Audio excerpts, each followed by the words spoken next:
रामकृष्ण हरी मंडळी, आपल्या भक्ती चॅनलमध्ये तुम्हा सगळ्यांचं मनापासून खूप खूप स्वागत. आज आहे गुरुपुष्यामृत.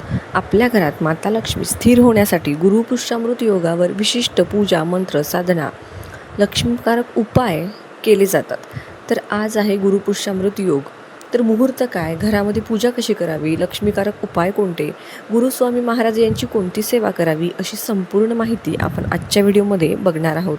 बघा, आज गुरुपुष्यामृत म्हणजेच 18 जूनला गुरुपुष्यामृत योगाचा मुहूर्त काय आहे. तर गुरुपुष्यामृत योग सुरू होणार आहे सूर्योदयापासून, म्हणजे सकाळी 6 वाजेपासून म्हणजे 6 वाजून 4 मिनिटांपासून आणि ते सकाळी 11 वाजून 32 मिनिटांपर्यंत गुरुपुष्यामृत योग असणार आहे. तर आपण या गुरुपुष्यामृत योगाच्या मुहूर्तावरती म्हणजे सकाळी सेवा उपाय अवश्य करा. अगदीच ज्यांना अशक्य असेल त्यांनी संध्याकाळी करा, म्हणजेच तुमच्या वेळेनुसार सकाळ, दुपार, संध्याकाळ तुम्ही करू शकता. गुरुपुष्यामृत योग म्हणजे काय, तर गुरुवारी ज्या वेळेला पुष्य नक्षत्र येतं त्यावेळेला हा गुरुपुष्यामृत योग तयार होतो. सर्व नक्षत्रांमध्ये पुष्य नक्षत्र सर्वश्रेष्ठ मानलं जातं. या नक्षत्रावरती माता लक्ष्मीचा जन्म झाला होता. पुष्य नक्षत्राचा स्वामी आहे गुरु, आणि म्हणूनच या दिवशी गुरुची साधना करणं अत्यंत भाग्यकारक मानलं जातं. त्यामुळे गुरुपुष्य नक्षत्र हा सर्व कार्यसिद्धीसाठी योग आहे. लक्ष्मीची जर आपण सेवा केली तर माता लक्ष्मी आपल्या घरामध्ये स्थिर होते. तसेच नवीन सेवा, नवीन संकल्प, नवीन कार्य, जागा खरेदी, सोने खरेदी यासारखा अत्यंत भाग्यकारक मानलं जातं. गुरुपुष्यामृत योगावरती तुम्ही ज्या दिवसभरामध्ये तुम्ही काही सेवा केल्या, काही उपाय केले तर निश्चितच त्याचं फळ देखील तुम्हाला मिळणार आहे. कारण आपण केलेली कुठलीही सेवा कधीच वाया जात नाही. याचं फळ आपल्याला 100% मिळत असतं. तर आपण फक्त मुखामध्ये श्री स्वामी समर्थ असं म्हटलं तरीसुद्धा त्याचं फळ आपल्याला स्वामी महाराज देत असतात. त्यामुळे निश्चित मनाने गुरुपुष्यामृत योगावरती दिवसभरात ज्या गोष्टी करणं शक्य होणार आहेत त्या करा. गुरुबळ मजबूत करून घ्या. गुरुबळ मजबूत करणं म्हणजे मजबूत असणं खूप गरजेचं असतं. कारण ज्याचं गुरुबळ मजबूत असतं त्याला कुठल्याही कामामध्ये अडथळा येत नाही. तर चला सुरुवात करू आता. गुरुपुष्यामृत योगावरती नेमकं आपल्याला काय काय करायचं आहे. तर सर्वप्रथम आपल्याला अंघोळीच्या पाण्यामध्ये चिमूटभर हळद टाकायची आहे. हळद म्हटलं तर गुरुग्रह मजबूत करण्यासाठी फार महत्त्वाची असते. तसं दर गुरुवारी देखील तुम्ही आपल्या अंघोळीच्या पाण्यामध्ये हळद टाकून अंघोळ करू शकता.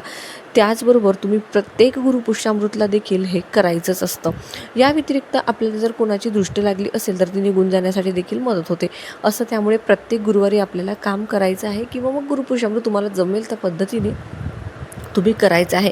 लहान मुलांपासून वयोवृद्धांपर्यंत प्रत्येकाने हा उपाय करायचाच आहे. त्यानंतर दुसरं जे काम आहे ते म्हणजे, आता बघा, आपण घर स्वच्छ करण्यासाठी आपण झाडलोट करत असतो, फरशी वगैरे पुसत असतो, पण डोळ्याला न दिसणारी जी नकारात्मकता आहे ती घालवण्यासाठी आपल्याला काय करायचं आहे, थोडंसं गोमूत्र घ्यायचं आहे आणि बघा ज्यामध्ये चिमूटभर हळद टाकायची आणि फुलाने किंवा मग तुम्ही हाताने शिंपडलं तरी देखील चालेल.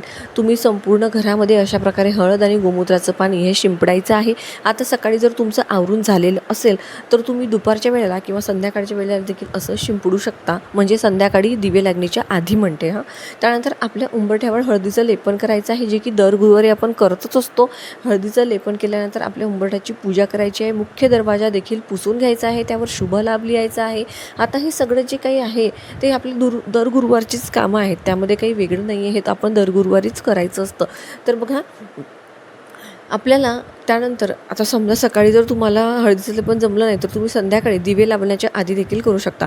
त्यानंतर आपल्याला मुख्य दरवाजाच्या बाहेर म्हणजे एक तुपाचा दिवा प्रज्वलित करायचा आहे. तुपाचा दिवा प्रज्वलित करताना त्यामध्ये चिमूटभर हळद घालायची आहे.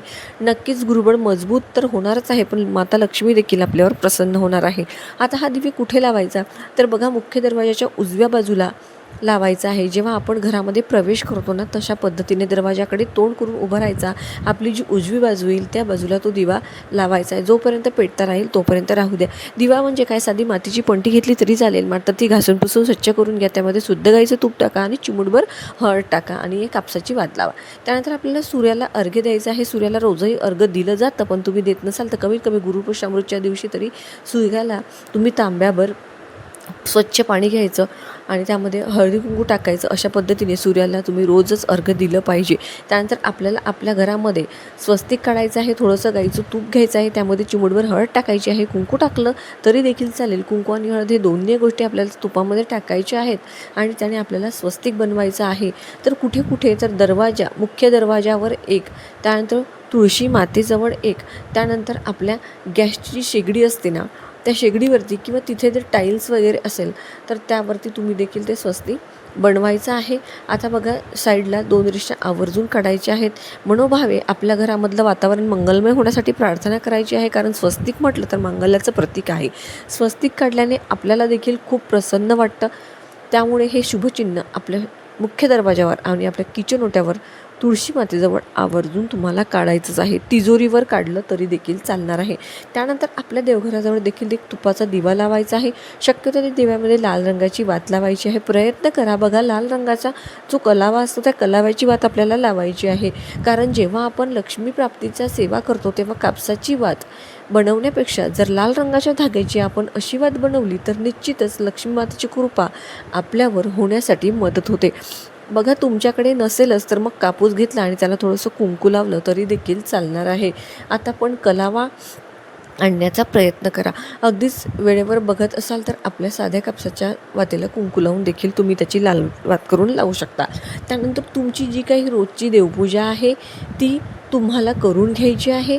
आणि बघा, तुमच्या देवघरामध्ये जर श्रीयंत्र असेल तर त्या श्रीयंत्रावर अभिषेक करायचा आहे. आता अभिषेक कसा करायचा तर बघा, त्या श्रीयंत्राला पंचामृताने किंवा दुधाने आणि नंतर पाण्याने अशा प्रकारे अभिषेक घालायचा आहे. अभिषेक घालत असताना लक्ष्मी मातेचा जो मंत्र तुम्हाला येत असेल तो म्हणायचा आहे. ओम श्री महालक्ष्मी नमः म्हटलं तरी देखील चालणार आहे.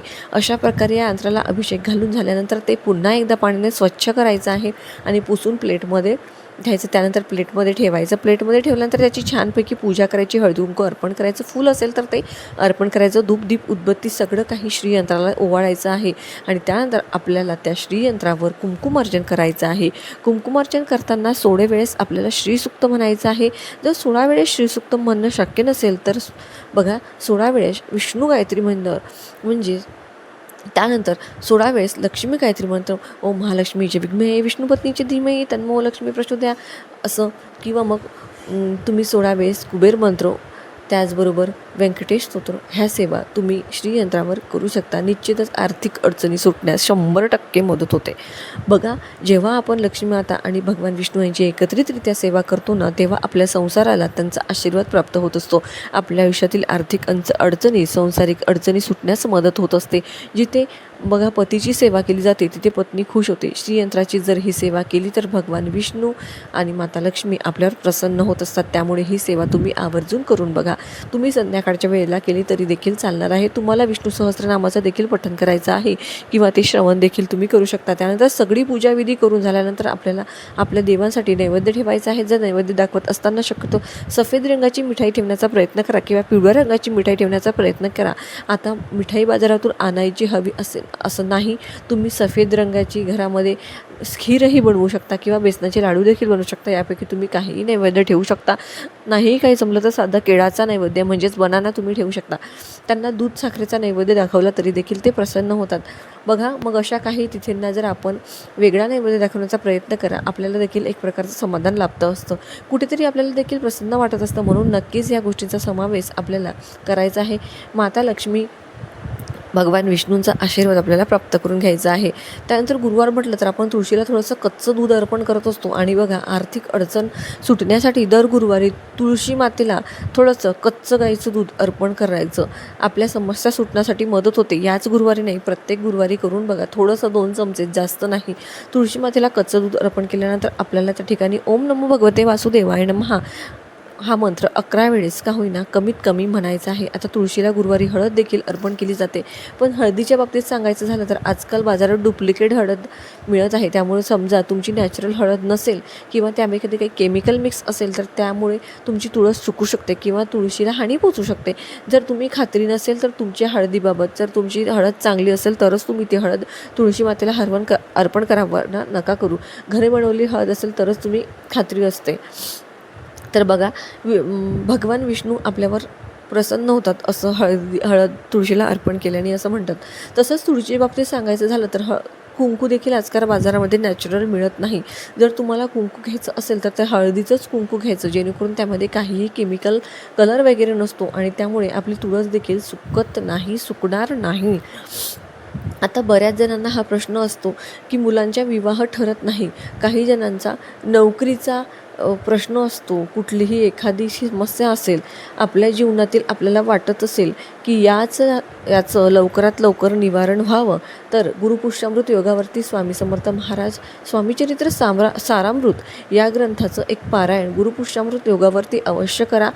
एकूण 21 अध्याय आहेत, तर आपण 21 अध्यायाचं वाचन गुरुपुष्यामृत योगावरती म्हणजेच 18 जूनला आज सकाळी अवश्य करा. संकल्प करून करा.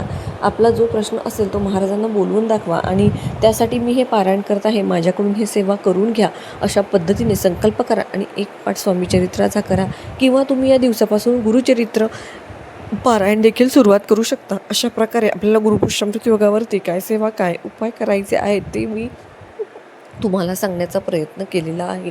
मग व्हिडिओची माहिती जर तुम्हाला आवडली, व्हिडिओ जर तुम्हाला महत्त्वपूर्ण वाटला, तर व्हिडिओला लाईक नक्की करा आणि आपल्या घरामध्ये दर गुरुवारी अशा पद्धतीने तुम्ही आवर्जून हळदीचे उपाय करा. तुम्हाला त्याचा खरंच खूप चांगला अनुभव येईल.